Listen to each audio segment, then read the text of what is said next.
Informasi yang pertama, Saudara, DPO KPK Izil Azhar telah tiba di Gedung Merah Putih KPK, Jakarta malam tadi. Setiba di kantor KPK, Izil Azhar dikawal ketat sejumlah petugas dan kedua tangannya dalam kondisi terborgol.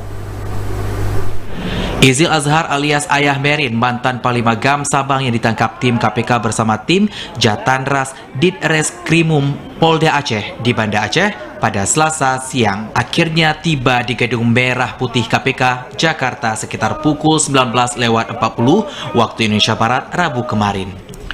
Saat tiba di kantor KPK, tampak Ayah Merin digiring turun dari mobil dengan dikawal sejumlah petugas, kedua tangannya dalam kondisi terborgol.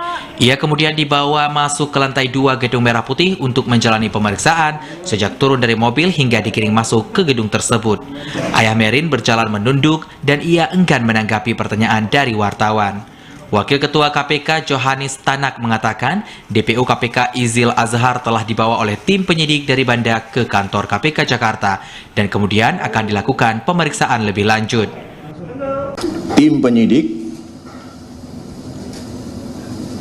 berangkat ke Banda Aceh dan kemudian membawa beliau ke Jakarta, ke kantor KPK ini, Gedung Merah Putih.